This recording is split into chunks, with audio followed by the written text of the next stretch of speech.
Well, we'll see. We'll see if they're ready. Okay. Let's get it in 5, 4, 3. Yummy like a gummy bear.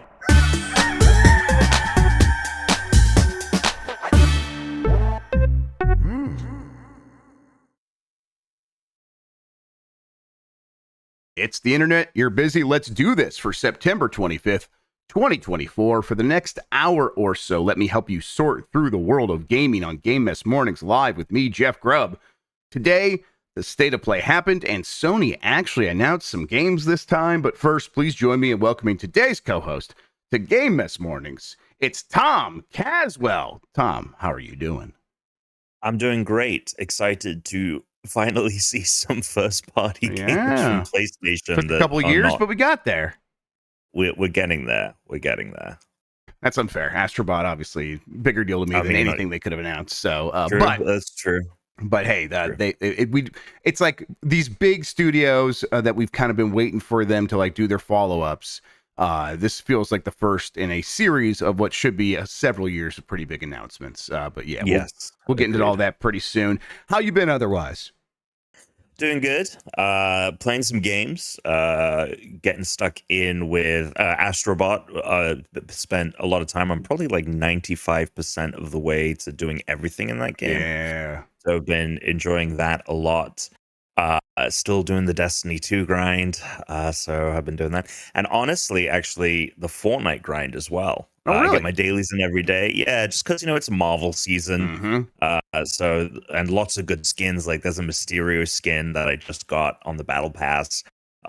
So yeah, I've been playing a lot of life service stuff, which is, clearly my behaviors have changed over the years. But yeah.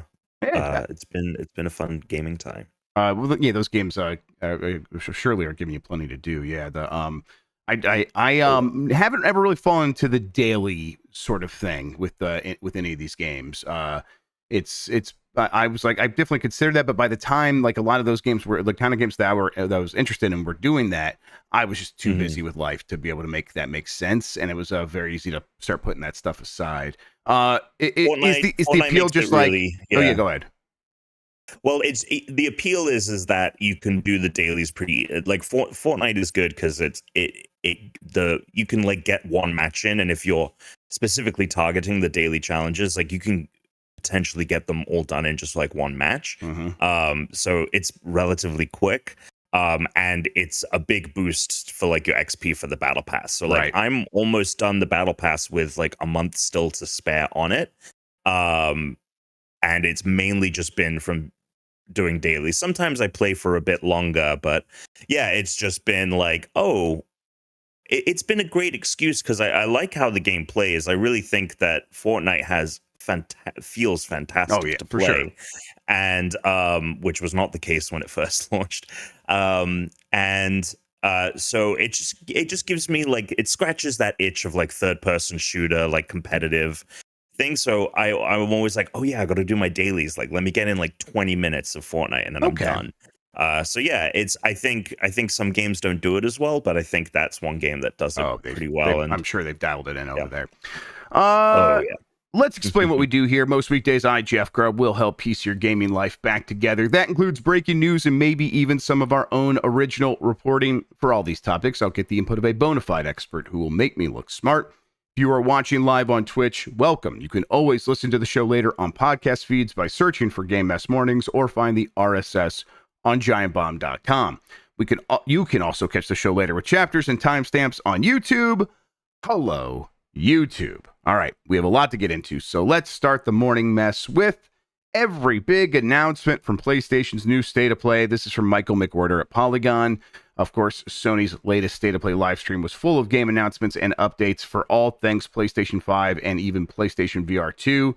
PlayStation fans got a look at multiple new remasters, including updated versions of Horizon Zero Dawn and a pair of Soul Reaver games. And there was a new content in there too, including a sequel to Ghost of Tsushima, and lots of DLC for already released PlayStation favorites.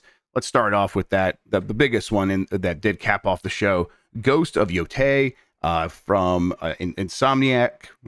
No, wait, I'm sorry, Sucker Punch. Sucker Punch. From Sucker Punch. Yeah, God, I always conflate those two studios in my head. Yeah, from Sucker Punch, follow up to Ghost of Tsushima, obviously, yes. It looked really good. It looked, obviously, Ghost of Tsushima is a very, very pretty looking game.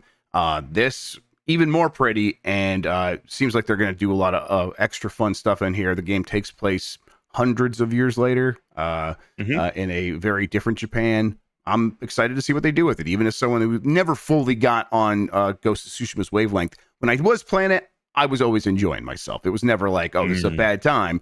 Just not in the mood for it. Either of the times I really gave it a chance. How about you? This is probably my most anticipated Sony first party title at this point. I loved Ghost of Tsushima. It is one of the few, I'll say, big kind of open world RPG games that I have continued to plug away at over the years. I still pick it up every couple of months because it is so beautiful, because I think it's so compelling to be in that world, that when I started it, I was like, I'm going to do everything in this game. Like, I'm going to do all the outposts and all the little puzzles and all this stuff. And so it's been 4 years of me kind of chipping away at it. I am toward the end of the game now, but now I have kind of a deadline, I guess, or a rough deadline of next year to get the game finished before this next one. Because it is just one of the most, it's still one of the most beautiful games ever made. I think it is kind of unparalleled in many ways, and this one looks to enhance that. What I found interesting is that actually, they have the little caption at the beginning of each trailer saying, captured on, and it said captured on PS5 and not PS5 Pro. Wow. So, Studio made a very good looking game on PS4. They are not going to struggle with PS5, and I bet they'll be able to do even more fun stuff with PS5 Pro. It's just interesting because I remember when the PS4 Pro was announced, pretty much every time after that we saw a PlayStation game, it would say PS4 Pro. Because the PS4 and especially the Xbox One, but no, the PS4 even very poor consoles, actually. All things considered, in terms of their abilities, you needed the PS4 Pro pretty bad at that time. So yeah, that makes sense. Here, PS5 definitely still good enough for a lot of these games. And for a game that is so driven by its visual style and its art, you could show off Ghost of Yotei on the PS5 without any issues, I bet. And then, clearly there are no complaints.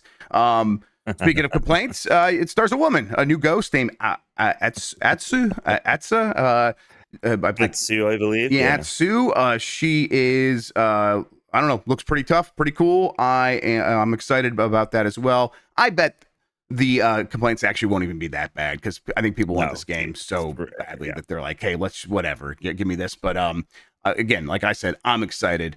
What do you think they're setting up here for a story? Or will it be very similar to what they did last time? Do you think they'll take some risks on that side of things?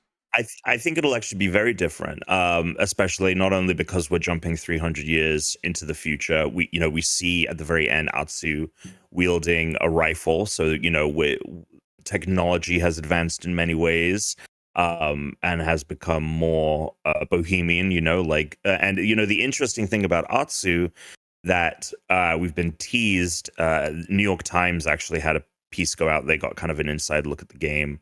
And they describe Sucker Punch describes it as an underdog revenge story. Now, of course, Tsushima, which featured Jin, was a revenge tale as well.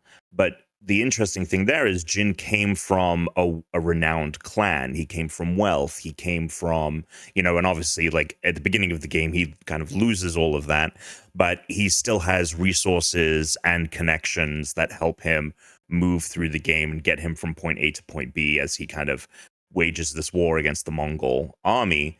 It seems like, from what we're hearing and what we're honestly seeing from Atsu, because a lot of her straw hat is damaged, I think she's going to come from not that kind of background. I think it is going to be we're actually going to be posting, this is a great plug, later today, me and Devante, who is one of GameSpot's other video producers, we're going to do a breakdown of the trailer. There's lots of interesting details in there, and obviously we know the time period and where it happens. It's a very interesting time in Japan. But I think that we're going to get a very different story. It's going to allow for maybe different gameplay options. There's a lot. I think it will enhance and build upon what was built in Tsushima, but I think it's going to have a number of surprises gameplay wise for us. Of course, there was also Astrobot DLC talked about. Of course, the game came out recently. They have said, they told me in person when I was at Summer Game Fest, yeah, we'll have speedrun levels coming later. We didn't get exact date for when that later is, but they did confirm before the end of the year, the fall period. So it could be, about like a week from now, could be about a month from now. I expect it pretty soon though. And I was just kind of glad to see Astrobot in the state of play as like, hey, no, this is a big deal and we have more content coming your way. That was exciting to see. I think they're feeling pretty good about where Astrobot is, and the levels looked new, like they take chunks from some of the other levels in terms of like the kinds of mechanics you're engaging with, but it looks like they are piecing them together into new obstacle courses, or obbies as the Roblox kids call them, I believe. I was excited about that. Did you in the mood for some speed running in Astrobot? Absolutely. I was missing it in the base game. For as great as the base game is and how much I love it, I loved the speed running of Playroom, and obviously knew it was going to come down the line, but I'm glad it's coming sooner rather than later. Can't wait to smoke you in the time trials there. Yeah, good luck with that. Yeah, I mean, you are. I saw your times in Playroom. It was definitely a challenge. I lock in on that stuff. Yeah.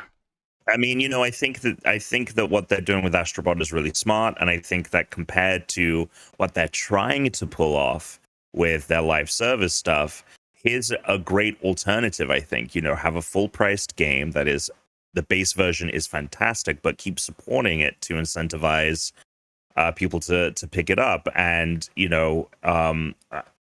there's a ton of stuff that Team Asobi can do with this game. Just simply adding more levels, adding more bots to find. They're clearly making that which characters are going to show up. Right. So I think they're playing it really smart, and hopefully, and I mean, clearly, as you said, Sony it seems to be very happy with that game, and so hopefully it just means more initiatives, I guess, like that in the future. Then we got a little bit from Horizon Zero Dawn Remastered. It is coming October 31st, and if you already own it, you can get the upgraded version for $10, and now they are able to also put a new version out on shelves that says PS5 and remastered and all that stuff. So they are still planning a TV show, I think. Who knows if that ever actually comes out? I don't know. I know, but they want to have a game there just in case. And obviously, Horizon is one of their big tentpoles now, in their opinion, in their estimation. And so having the first game that isn't all that old, but has now in its best version ever, new on the shelf, that'll help them kind of keep that thing very relevant going forward. And then the other side of keeping it relevant, Lego Horizon Adventures. We got to see a little bit more of that.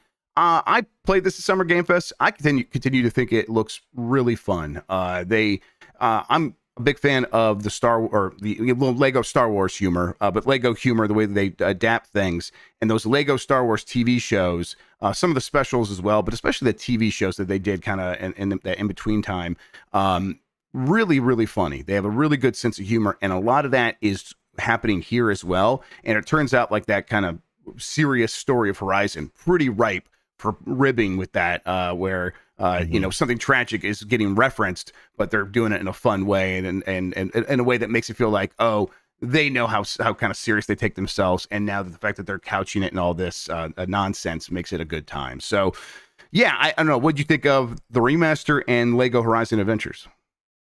Yeah, I mean, the remaster, I think that it's tough with it, right? Like, I think I always just come back to Last of Us, the first one, when it got remastered for PS4, which made a ton of sense, I think, because the PS4, that game came right at the end of the PS3 life cycle. And so, I don't necessarily fault them for thinking like, oh, let's do another Zero Dawn remaster. And clearly they're trying to do, as you said, this thing where they're trying to make these franchises just have constant Yeah, content coming out evergreen, from them, yeah. whether it's remasters, spin-offs, TV shows, movies. You know, the New York Times interview goes into that about Ghost of Tsushima, which is getting a movie adaptation from Chad Stahelski, who did John Wick. John Wick, yep.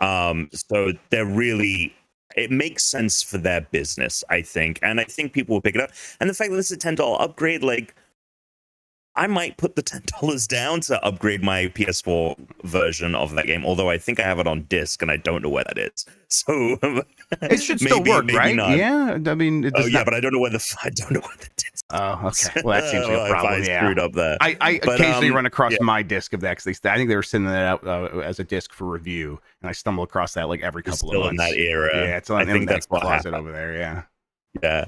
So and I think also, you know, PlayStation clearly has a desire to create visual parity across its franchises. That's why they keep doing upgrades for Last of Us, right? They just want the franchise to feel cohesive, and when new people are coming to it, they're not having to think, okay, well, I need the PS4 version of Zero Dawn, and then there's the PS5 version. Like, they clearly are trying to expand their business to more layman's and more casual gamers and people that might not even be gamers, who are going to come see these TV shows, spin-offs, whatever, play Lego Horizon Adventures on Switch and be like, I loved that.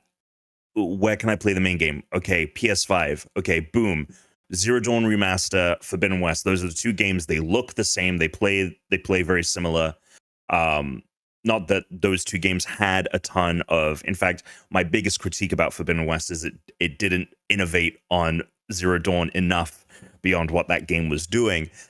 So it's not like there was a big separation, but they just want parity across their big tentpole franchises. And so from a business standpoint, and it probably doesn't, you know, I'm assuming it probably didn't cost a ton of money. Right. It's a good use of resources. Yeah, for sure. Horizon clearly going to continue to be a main thrust for PlayStation Studios, and and that's going to work. I think it's earned it at this point. All right, I'm going to pick up the pace. Still plenty of games here. Monster Hunter Wilds did get its release date, February 28th, 2025. Continues to look fantastic. Dynasty Warriors Origins also got its release date. It is coming January 17th, 2025. Yes, and it's coming to PS5. Yeah, that's right there. It should also be coming to PC and Xbox Series X as well. The Midnight Walk, which was sort of a stop motion claymation looking thing, looked very good. It's from the people that made Lost in Random. It's coming to PS5 and PSVR 2 in spring of 2025. Hell Is Us, our first look at gameplay footage from this game. It is coming to PS5 in 2025. It's a dark action adventure game set in a war-torn country. Palworld is now on PS5 in most places. It's not available in Japan, actually, because of the lawsuit there. We'll talk maybe a little bit more about that. Alan Wake 2, The Lake House, looked very good. A really good look at this. What'd you think? I'm so stoked. I love Remedy, one of my favorite studios. I am highly anticipating what they're putting out next. Control 2, all of that. To see the Alan Wake 2 DLC kind of be the inverse of what one of the Control DLCs was, where it was you had Control and then it had an Alan Wake spinoff. This seems to be the Control DLC for Alan Wake 2. So this is exactly what I want, and I cannot wait to play it. All right. And that's coming October. They didn't give an exact date though. So October, we'll see here pretty soon. They will probably have their own time to talk about the exact date, probably mid to late October though, if they're not talking about it quite yet. The Last of Us Part 1 is now on PS Plus. Legacy of Kain, I think Blood Omen is also on there. Then Legacy of Kain, Soul Reaver 1 and 2 Remastered got confirmed finally. This is from Crystal Dynamics and Aspyr, Legacy of Kain. It looks really good. It is coming in December. Yes, in December. No mention of Working Designs, which is one of the teams that did also work on this, but I think they did a lot of the writing and the voice acting. So they might be re-recording that stuff. So could feel like a pretty new game for a lot of people. Interesting. Yeah, I'll be ready to see more about that. Stellar Blade. All I know about Legacy of Kain is Tam won't shut up about it. That That's is it. definitely what we all know at this point. We're getting more Stellar Blade, a new photo mode, and they confirmed DLC for the game and a PC port will also be coming. They are also including 2B from Nier Automata. So of course they are. They've been that those two were Yoko Taro and the people responsible for Stellar Blade were kind of having a bromance before the game came out. So not surprised. Also 2B, I think Marino mentioned it, has been in something like 19 games or something like that. It's kind of wild out there. Lunar Remastered Collection, classic role-playing games Lunar Silver Star Story Complete and Lunar 2 Eternal Blue Complete are coming to PlayStation with enhanced graphics, audio, and quality of life improvements. That's happening in spring. Classic JRPG franchise. I have a lot of friends who are big fans of this series, and then now a lot of people are going to get a chance to play it. The anime cutscenes that were kind of a big deal on Sega CD, they've even improved those, and those look kind of modern as well. It's pretty impressive. Teenage Mutant Ninja Turtles Shredder's Revenge, more DLC coming for that. And then Metro Awakening is a PSVR 2 game coming November 7th. Are you surprised that they still are showing off games for PSVR 2, or is it kind of like, well, they gotta? No, yeah, I mean it's a catch-22 with the PSVR 2 because these games have probably been in development since before the PSVR 2 was released, so they got to keep showing games that people are making for the platform. I think in a couple of years we probably won't hear nearly as much, even though we're not even hearing that much right now about PSVR 2. But I'm sure this Metro Awakening game has been in development for a little bit, and so they've got to keep marketing them. I will say the games that they showed off for PSVR 2 in this State of Play were some of the more interesting ones that made me think, okay, I actually play PSVR 2 a lot, but for one game, it's called Walkabout Mini Golf. It is phenomenal. It is the killer app. I think we've talked about it before. Yep. But I don't pick it up other than that. But I want to try that Midnight Walk in VR for sure. And the Metro game looks really, really good. So I think that this was probably their best showing of PSVR 2 games, despite where that hardware might be in terms of the minds of the people. But yeah, I think in a couple of years, once we're out of the initial wave of developed games, we're not going to hear about it. Right. I think you're right that a lot of these feel like projects that got started alongside the PSVR 2. And the reason it feels like it's trickling and slowly waning is there are fewer and fewer of those projects going forward. Real quick, Sean linked me to this from the Nier game Twitter account. It is them quote tweeting the announcement of the Stellar Blade Cross Nier Automata project. And they said, we will gladly say yes to anything for money, which just rules. Very, very. I mean, I will do that as well. Yeah, of course. That's my mantra. I'm glad, but it's none of this bullshit of we just love partnering with our friends in the game community. No, give us money. Cut the check. Yeah. as a poet would once say. Fantasian Neo Dimension, Fantasy Asian, of course. Miss Walker's very cool looking role playing game is breaking free of its Apple Arcade confines, coming to PS4 and PS5 on December 5th. Continues. This is the one that had the model backdrops, right? They it's such a cool idea. It's a good game. It's actually a very good game. Yeah, it was one of the launch titles for Apple Arcade. I played a ton of part 1, and they actually released it in 2 parts. This is the complete game. It's an excellent game. It is very much built for touch, so I am curious as to see how it is implemented in for consoles and stuff. But I mean, I would recommend, honestly, if you want to play it, the ideal way might honestly still be your phone because of how mobile forward the game is. But yeah, definitely, if you're even casually interested in this, definitely keep it on your radar. It's a very, very cool game. Yeah, I bet that all these games I think they make with the thought in the back of their head, in a year we're going to port this to this console and that console, so we should be ready. So I bet the port will be pretty good. Yeah, it'll be good. I have a Mac, so I could play it on my MacBook Air, but I don't have an iPhone, so it's like I don't want to play it on that computer. I think I'll just be happy to have it on a Steam Deck or a Switch or something. Yeah. Fear the Spotlight, that really cool looking retro game that is being published by Blumhouse Games, is coming in October. It's kind of like basically it's also getting re-released on PC. What that means is it once was released, and then Blumhouse came in and was like, "Hey, we want to like help out and like make this a bigger deal." And then the studio says, well, "Okay, well, what if we took it down and re-released it at some point once we do make it a bigger deal?" They had a really good showing at Summer Game Fest. A lot of people pretty excited about that. Arc Age Chronicles is coming to PS5 in 2025. It's a new online original RPG set 50 years after the original game. Or no, this is a single player RPG set 50 years after the original online RPG.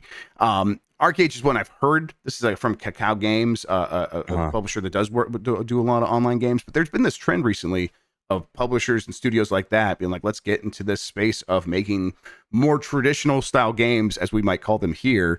And this one looked pretty good. What did you think of Arc Age? Yeah, I mean, it looked. I think it had a good showing. I have never heard of this, despite them being like the critically acclaimed Arc Age. And I'm like, what are you talking about? Like, it just goes to show the breadth of. I would say I'm pretty plugged in, and there's some stuff that I guess I'm just missing. Yep. But yeah, no, the only catch I would say with this one is like there's a lot of games that kind of starting to look like this now. I think the biggest comparison is Crimson Desert, which is the solo spin-off of the critically acclaimed MMORPG Black Desert Online. This just seems to be something equivalent to that. Yep. So, I think it's a competitive space, clearly. And so we'll see. But I thought that trailer and that gameplay showing looked pretty cool. And it's better than some of the other kinds of games of maybe this ilk that PlayStation's had in their state of plays before, where it really felt like, what is this cheap looking shit doing here? This game did not look cheap. This did not look out of place. And it's okay. That maybe multiple things are happening here. Maybe Sony's raising its standards, but I think a lot of these studios and publishers are just getting better at targeting the kinds of games that they're putting them here because they want to show us, and they're making the kinds of games that I kind of want to see. So maybe good news there. Dragon Age: The Veilguard got a really good sort of just gameplay trailer. The game's still coming October. Yes, long October 31st, but it did look like they're showing off the stuff that like, okay, that looks like a real Dragon Age game, and I bet people are going to be pretty into it. I don't know what's your sort of like putting your finger on the pulse of Dragon Age and how you think you're going to feel when the game's actually here. I mean, I think I'm personally going to enjoy it a lot. Yeah. It seems to be doing everything that I would want for a Dragon Age game, because I felt like in previous incarnations, like a lot of people did, the combat and like there were just like things about it. Like I'm way more into the fast paced, like twitchy kind of combat, and this is playing to that. I think it was weird to like I said, to have such a long demo, especially when we've now seen so much of this game. People just had previews come out. I also think it's weird to like have this big trailer for a game that is probably going to sell way more copies than the Horizon Zero Dawn remaster, which comes out on the same day. Although PlayStation's initiative with that is very different, right? Like they're just like, here it is, the remaster, pick it up when you want it. They're probably not thinking, oh, there's going to be sell millions of copies in the same day as Dragon Age. But yeah, I thought it was a bizarre showing, honestly, as cool as it looked. I'm personally very excited for it. I think the previewed very well. A lot of people are very excited for it. I know Dragon Age fans, and there's a bunch of, for lack of a better word, politics around this game. But I think it's going to be a banger, and I think it could potentially, if it's living up to what people are saying in previews, could be a Game of the Year contender. So very excited. Yep, I'm right there with you. It looks very promising. Towers of Agaspa. Towers of Agaspa, the action-adventure builder fantasy game, challenges players to rebuild their civilization and the ecosystem while maintaining a balance between the two. Launches in early access in November. Interesting that more early access games launching on PlayStation, something that they have done in fits and starts here and there. Hitman World of Assassination VR finally coming to the World of Assassination update for everything, and compatible with PSVR 2 this December. That's always a fun, silly time, mostly that I like watching someone else do. And so Dan's got the PSVR 2. Maybe we'll have him go in there and just do some dumb stuff. It'll be a good time. Another example of a great reason to pick up the PSVR 2 in this presentation. Yep. Yeah, excited for that. And then PS5 Chroma Collection, they showed off a bunch of new shells and controllers that are very shiny and sparkly and purple, and I thought they looked mostly very handsome. Not that like I'm no longer in the I should get another controller. I've got 4 dual senses now, and I am probably going to end up here with 5 or 6 as this pro stuff happens and the 30th anniversary stuff happens. So when I see these, it's no longer like, oh, maybe this is one I should get as my 4th one. It's like, well, no, I'm good now. But I did think they looked pretty good. What you think? Yeah, I mean, they looked fine. They looked very similar to the Rare Earth collection or whatever the one they showed off last year was. It didn't. Look, you show me the beautiful OG PlayStation Gray 30th anniversary collection, and then you come out with this. I'm like, well, I'm good. I will pay a premium for gray. What is this beautiful horse shit? Get it out of my face. This beautiful teal. We all know gray is the most expensive color. Yeah. So go ahead. Tom, my favorite color is gray. What does that make you feel? People get mad at me when I say that, but it's true. My favorite color is gray. I think it's an interesting pick. I'm not even trying. I don't want that to be a response either, because that makes it. Oh, wait, look at this pick me girl over here. I just like gray. But people will be like, "That's not a color; it's a shade." I'm like, well, it's a shade of a color. Like, yeah, that's just look. It's clearly the best looking PlayStation 5 you can get. So like. Exactly, and I'm with you. It's a great color. And I think I don't think it's technically a color, but we're not going to get into it. It is definitely a color. It's just also a shade. Come on, it's colored. Is that the poll for this week? Is gray a color? Yeah, we can do that. That's a good idea. That'll be a lot of fun. I'll love the response to that. All right, so let's you know what? Let's take a break. When we get back, let's get into all of the other headlines we had for today. Right after this. Are we actually pausing for ad, or is it? It's just that we're just going to come. Yeah, we'll just come right back into it. Gotcha. Cool. All right, we're back. Rocksteady is reportedly working on a new Batman game. We'll see, but I mean, God, if I were them, I would too. This is from Zuhad Ali at The Game Post. Could The Dark Knight be returning? Rumor has it that Rocksteady is working on a new Batman game with Sony potentially looking to secure exclusivity. It's been over 9 years since Batman took his last flight in Rocksteady's iconic Batman Arkham series. The studio set a new standard for superhero games with Batman Arkham Asylum back in 2009, delivering a unique blend of immersive storytelling, blah, blah, blah. But this rumor came from Special Nick on Twitter, Nick Baker from Xbox Era. And he's like, I've heard that that's what they're working on, and Sony's going to try to get the exclusivity rights. It is, if that's happening, it's like so early, like so very early that we are probably 5 years away from even maybe seeing it. And then, of course, a lot of things can change between now and then. But let's set all that aside. This is the right move, right? Yes, I would have said a couple of years ago that it wasn't, but after the Suicide Squad blunder, it absolutely is. Just go back to what you do well. I think the answer is give people what they want, but in a way that surprises them, which is kind of how you have to operate in fandoms and when you have a niche that you've established for yourself. So do Batman, but maybe not necessarily Arkham, right? Maybe Batman Beyond. I think that's the one that comes to mind first for me too. And everyone will forget that the Suicide Squad debacle. That game, I think, would single-handedly almost right the ship for that studio. And it's unfortunate because it's just heartbreaking all around, and it's not even like a Rocksteady exclusive problem that they found themselves in. But yeah, unfortunately, they're in this position that it is, like you said, take it and innovate it. It doesn't have to be Batman Beyond, but that's if they're in a position where they're like, we have to do a slam dunk Batman game, like that's the pick. I mean, I think it is, like you said that immediately in chat, even before they like that it registered on the video live. People in chat were like, Batman Beyond, Yep. and then you said it, and everyone's like, I would buy that in an instant. I think it is, like you said, the slam dunk. And why? I mean, and it's a slam dunk because it's something that people want, but it would be more Batman, but different. And you could do a bunch different. You could do a bunch of fun, new stuff playing around in that space.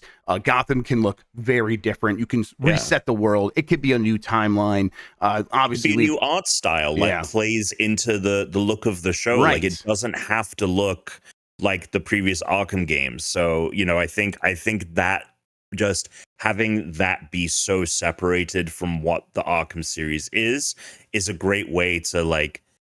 It would probably be exciting for them because it would be like, oh, we're not just going back to make another Batman game. Like we are changing the game. And I mean, look, I think it's slam dunk idea. Rocksteady, if you want it, 10% royalties on all sales of the Batman Beyond game. Which Grubb and I will split. We're not going to get greedy. Yeah, we get it. We understand. Grubby. Yeah, we're not. Hey, wait, only I'm allowed to say that. We're not going to get grubby. There you go. Yeah. Hey, I want Rocksteady to return. It's a studio I've definitely cooled on my like. Oh man, I just can't wait to see what they're going to do next. Over time, personally, even before Suicide Squad. But Arkham Asylum is like an all-time great game for me. Metroidvania that I just adore. And then Arkham City, I also obviously a very good game. A lot of people prefer City. Asylum was the special one to me. I think that they can definitely recapture that magic. And part of that would just be, if you make us forget about Suicide Squad, that'll be a big win. And they can do that here pretty easily. Now, and then 5-6 years and hundreds of millions of dollars of development. But easy enough compared to like maybe trying to forcing some other new thing to work. That's not the path here. You can deviate and try something else after Batman Beyond. Just do Batman Beyond. I'm confirming right now. It's got to be Batman Beyond. All right, we had highlights from the Sonic Central broadcast. This is from My Nintendo News. Here's just a couple of like tidbits. Sonic's Cross Shadow Generations got a new story trailer, and it unveiled that a featured new look at the story of Shadow's standalone campaign. So we just saw more from Shadow's standalone campaign. Sonic Rumble, that mobile game that got announced a while back. That's a party game, kind of, maybe a little bit like Fall Guys. It is now, it's still coming to mobile, but now it's also coming to PC. So that's pretty cool. And they're both coming this winter. I'm like kind of a little bit more excited than I was before. I'm glad they're making that move. Sonic Dream Team is getting a new playable character that will be arriving in the mobile game later this year. That's the one that is currently still, I think, locked to Apple Arcade. Chow is that's a good one. That one. Yeah, that's. Did you try it? Because I haven't tried it yet, but I have it on MacBook. Yeah, it's I mean, that's a million. They're coming out with Sonic mobile games left and right. Right. That one is genuinely very good. Didn't play a ton, but definitely messed around with it. Yeah. Chow Tales. Sonic Team announced a new animated web series, Chow Tales. It is Chow, right? Because I think so. Which will include 8 episodes of whimsical shorts featuring the adorable fan favorite Chow. Sonic the Hedgehog, DC and Warner Brothers. Huh? Who could forget everyone's favorite character? Of course, the fan favorite Chows. Sonic the Hedgehog. Have you heard about this one, though? Sonic the Hedgehog, DC, and Warner Brothers kicking off in 2025. The DC Cross Sonic merchandise collaboration. It launches with an all-new 5-issue comic series published by DC Comics. The merchandise will be developed by Sega and WB, spanning numerous categories, including apparel, toy, and more. Will follow in late 2025. Basically, I think it's like Sonic is Batman, or like Shadow's Batman and Sonic is Superman. Like that's what they're doing here. I mean, great. I think it's horseshit, because if I want a T-shirt that's like says Superman and then has a picture of Sonic and then it like has some quote from Lord of the Rings, I want to get it from a knockoff T-shirt stand in at the mall. Yes, or in the streets of Los Angeles when we're there for Summer Game Fest, and I go over to Skid Row. That's what I want. Don't make this official. Come on. Yeah, I agree. What else here? Oh, partnerships. Sega revealed a variety of partnerships they will be collaborating with this year and to create a wide range of all new Sonic themed products and experiences, including Lego, Topgolf, Jack's Pacific, PDP, First Four Figures, HGC helmets, Luis de Guzman, and Bushiroad Creative. Topgolf. What the? Am I gonna go hit Sonic? Well, Sonic Spinball themed golf balls at Topgolf. I'll do that, I guess. There was also a little bit more Keanu Reeves joining Sonic Cross Shadows Generations. This is from Nintendo Everything. Keanu Reeves is coming to Sonic Cross Shadow Generations. It's been announced. This is part of a newly revealed Sonic the Hedgehog 3 movie pack DLC. The new DLC will let players experience levels inspired by the upcoming film. The Sonic the Hedgehog 3 movie pack for Sonic Cross Shadow Generations launches on December 12th, 2024. I love this. I love a movie pack DLC inspired by stuff from the movie that you're putting in the game. Sega's ahead of the curve here. Like, Nintendo could never do this. They wouldn't. They wouldn't. They probably feel like there's no need to do it, but they should. I think like if there, like, imagine if there was a Super Mario Brothers the movie Kingdom game in Odyssey as DLC. Like that would have ruled. But I don't know. What do you think? No, I mean, I think it's what the Sonic fans wanted, right? Dumb shit. Ever since we knew Shadow was going to be in this movie, they announced Sonic X Shadow Generations, and they were kind of very much lining up with their release dates. I think people thought like, oh, wouldn't it be great if there was some crossover content there? And there is, and Keanu is voicing. I'm assuming it's new lines, or I don't know how that necessarily works, whether they're just pulling stuff from the movie and saying like, oh, Keanu's voicing Shadow in Sonic X Shadow Generations. I'm stupidly kind of in a weird way excited for this game. I think it's going to be fun. I did not, Sonic Frontiers was a tough pill to swallow. I'm not even a huge Sonic fan, but like, I booted that game up and I was like, "Oh, this is rough." It feels like an Unreal Engine demo that you see on YouTube for sure. But my kids liked it, and I thought it was. I had a fine time with it, but I just have low 100%. Expectations for Sonic. But yeah, real quick, cool I want to read this from the Jim Carrey Wikipedia. It's serious. It's a serious thing. So I'll start here. In April 2022, Carrey announced that he was considering retirement, saying, "I have enough. I've done enough. I am enough." This is a shoot, everybody. He said that he would return if he were offered a script that he felt would be really important for people to see, like if it was written in gold ink. In February 2024, it was announced that Carrey would reprise his role as Dr. Robotnik in Sonic the Hedgehog 3. There you go. And he's playing his dad as well. There you go. So there is the movie that's really important for people to see that's written in gold ink. Everyone's always mad that superhero movies aren't represented at the Oscars. And if Sonic 3, the movie, is not represented at the Oscars next year, there will be riots in the street because of the script. Best adaptation at the Oscars next year. Streets will burn. With a bullet. Yep, absolutely. Ubisoft cancels press previews of Assassin's Creed Shadows. Some weird stuff happening here. Earlier today, Ubisoft had canceled its online appearance at the Tokyo Game Show due to what it said were various circumstances. However, Insider Gaming has learned that Ubisoft has also canceled its press previews of Assassin's Creed Shadows. According to various sources, the Assassin's Creed Shadows press previews were scheduled to take place next week, and the embargo date for the previews would be announced then. At the time of writing, Assassin's Creed Shadows is still scheduled to release on November 12th, 2024, but maybe that is now in doubt. Tom Caswell, what do you think is happening here? This is kind of wild because, to my recollection, an Assassin's Creed game has never been delayed.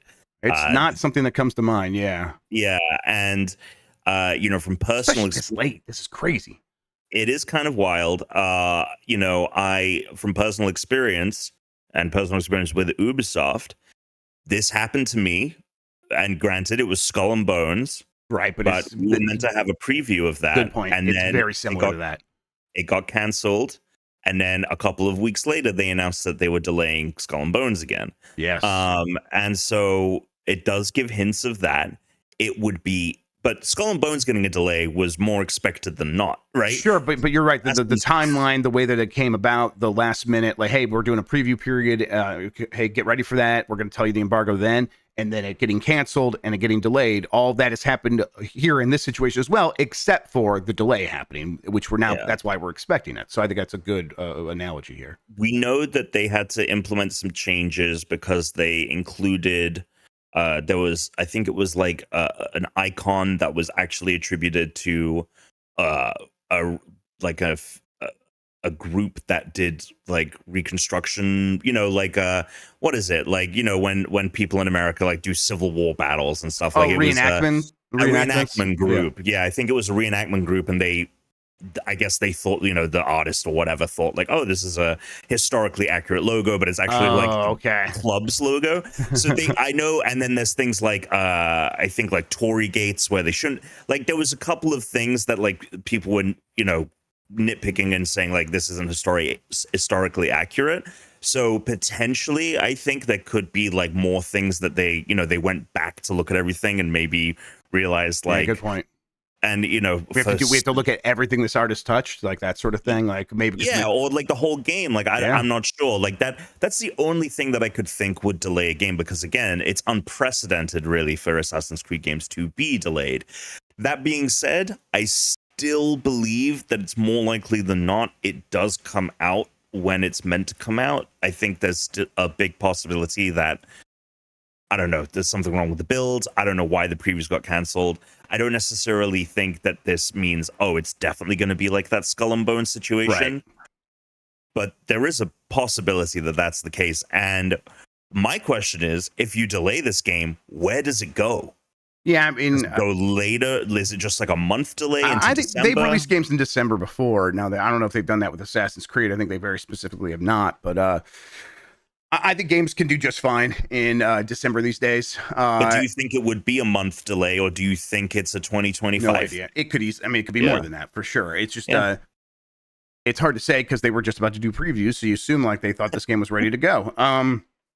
There is the other side of like, when I first heard this, I'm like, when they were pulling out a Tokyo Game Show, I'm like, were they doing that because they were getting threats? There was definitely a lot of weirdos on the internet who were like, how dare you not put a Japanese person in this game set in Japan, even though there's a Japanese woman in there, and for some reason they don't see her.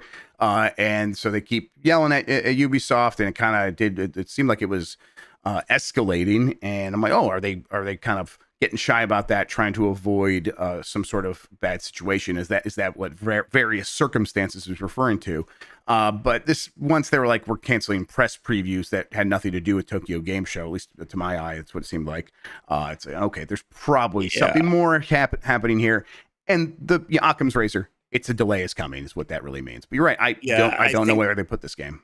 I think that, the backlash and all of that, I mean, it makes sense for things where it's like, we're misrepresenting, there's things that are being misrepresented in the game. We need to go look at the art again. I understand that. There is no way on this earth that Ubisoft is delaying this game because of the backlash against the characters. No, This is Ubi's golden goose. It is the thing carrying the studio. And it is that Call of Duty for all intents and purposes. Yeah. And so, there's no way it's getting delayed for that.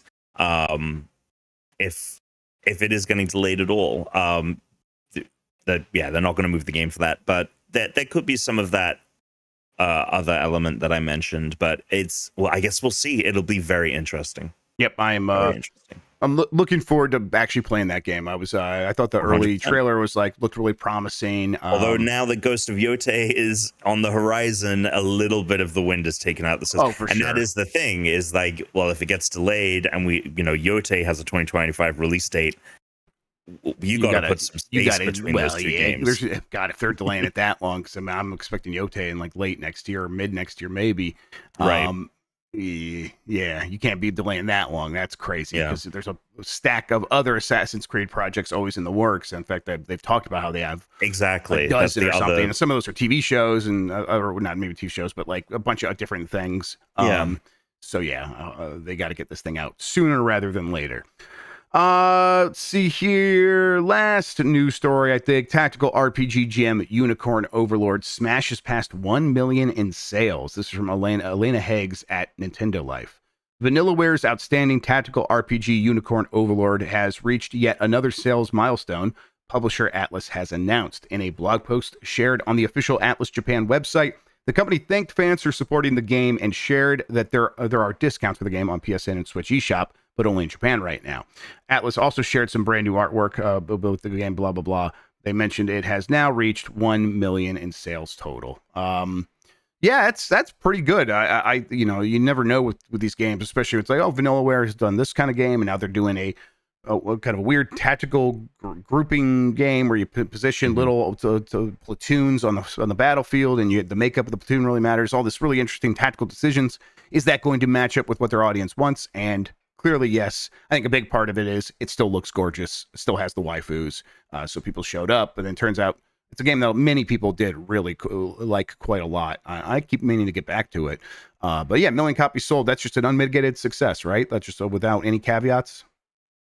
I mean, I'd be curious to see what Aegis Rim sold, because I know that had quite a number. I think they mentioned that Aegis Rim had reached 1 million in sales as well, but that was almost 4 years after its original Japanese release.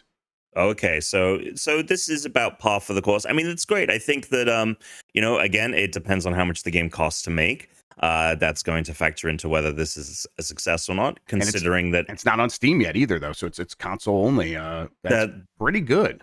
That's an important element. Yeah, I think that the future of the gaming industry is going to be kind of it's going to be these kind of not indie releases, but like more on the indie side that cost a substantial amount less than the AAA stuff, and they sell a modest amount of units, like 1 million.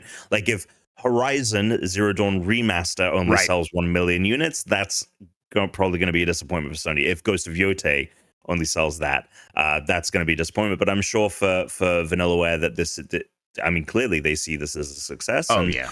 I think that it's a good barometer for where a lot of studios should be thinking about what success look like, and what you know, resource management that goes into games, and things of that nature. I didn't get around to checking it out because there's a million games. I don't know if I ever will, but the demo on Switch is very robust. So if you ever do get the bug to try it out, it's right there. They clearly know how to make a good game. So yeah, kudos to them.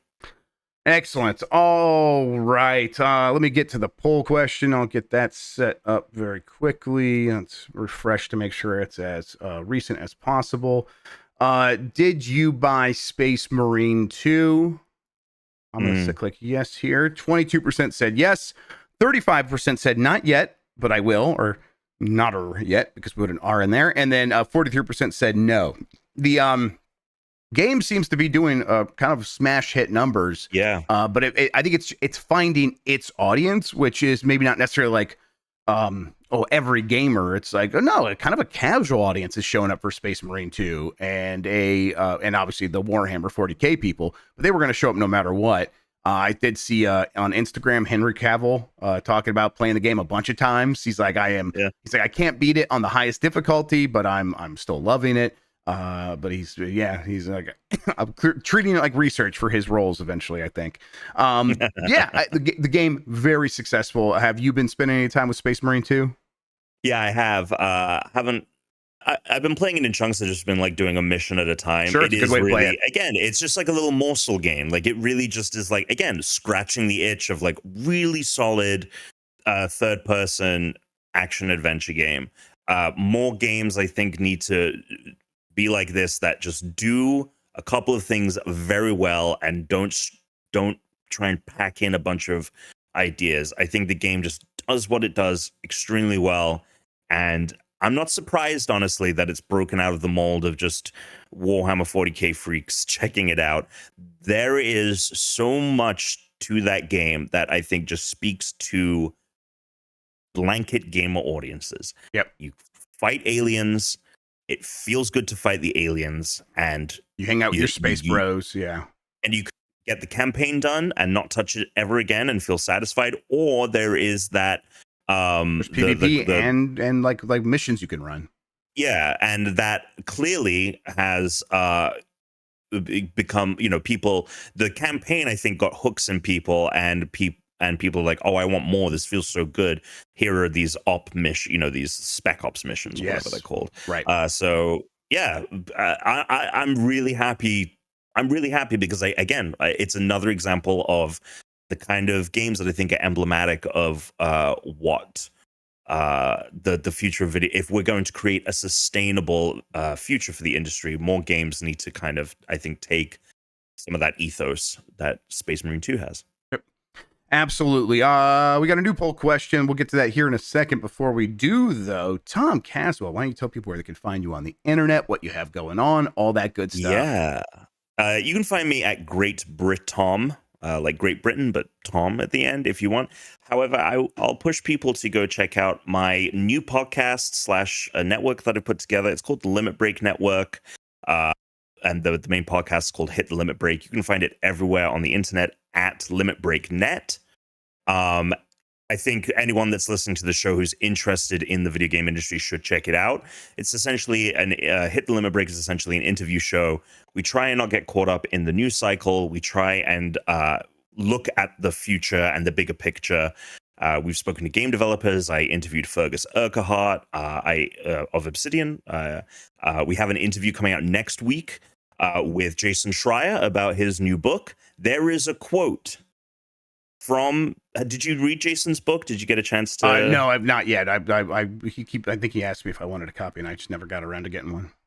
There is a quote from Bobby Kotick in that book that is going to blow people's minds, and we talk about it extensively in the interview. Okay, very cool. So if you want a sneak peek at the book and what it's about, that interview with Jason is going up next week. So yeah, you can find Hit the Limit Break on YouTube, or you can find it on whatever podcast service you listen to as well. And if you want to follow us on social media, Limit Break Net is the handle everywhere. So please go check that out. Awesome, and thank you again for coming on today. It was a last minute thing. I always appreciate you being there. All right, of course, man. 3 tidbits. Let's see. I guess Balatro Mobile is happening tomorrow. And then I've been playing it actually. Yes, a lot of people have been playing it recently. This is a good game. Don't know if you know that. Yes, a lot of people who got it have been like, man, I've been playing a lot more Balatro. I'm like, I can't have that in my life. Metaphor Refantasio, the prologue demo is up now. Your progress carries over. It's definitely out on Xbox Live. I don't know if it's out on Steam. Is it available in the West? Because I read that it was.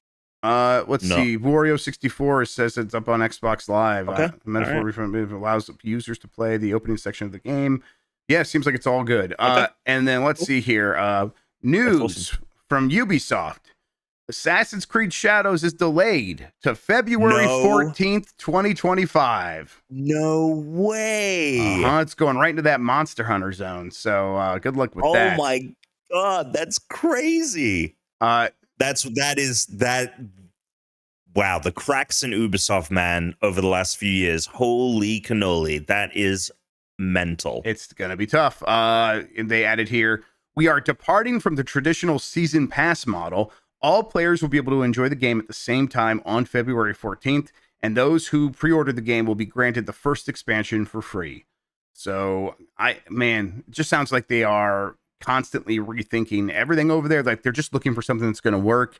And this is like, is this what you want? Is this okay? I think what has happened, and not to get too deep in, I think what's happened is Ubisoft has lost their footing, and Ubisoft was one of the more stable studios. They had their yearly releases, they had their additional content, they had their Rabbids merch, and all of that. The Rabbids Empire, please. Yeah, the Rabbids Empire, and they have faltered in the last few years, and they don't know what the fuck to do. And I don't think this is the end of. Man, I wonder if the mock reviews started coming in, and it was like, uh-oh. I don't know. I just don't know. I guess we'll have to wait for Jason Schreier to write a report about what the fuck's going on with AC Shadows. I can't wait to see it and read it myself. I think that's going to do it for the show, though. Tom Caswell, thank you so much for hanging out with me today and talking about video games, man. I super appreciate it. Of course, always. And thank you all for listening and watching. You are the best audience in gaming. We got plenty more coming your way this week on Giant Bomb. We'll be doing some streaming today. We'll have kind of maybe a fun grabby bag. We will. I think I'm going to play Frostpunk 2 tomorrow on the website. We'll have Voicemail Dump Truck. And then on Friday, you're like, hey, wait, he didn't mention Blight Club. Dan is out of town. He's out on assignment. When he returns, should be, I think, Thursday-ish. And so we're planning to do a Blight Club on Friday. Even though Mike says we could skip a week, we just think it'd be nice if we let him get back in there and really get to work on Alone in the Dark. Tune in. We'll let you know the exact time, but that'll be Friday. And then that probably means that we'll be doing that after GMM and a BCR that we probably should be having coming later this week. And then Unprofessional Fridays, or maybe that just is Unprofessional Fridays. We'll see. All right. We're going to get out of here. Thank you once again, everybody. Until next time, have a good one. Take care of yourself. And goodbye. Oh, wait, did I do the poll question? Grade the state of play. A, B, C, D, or F. Bye, everybody.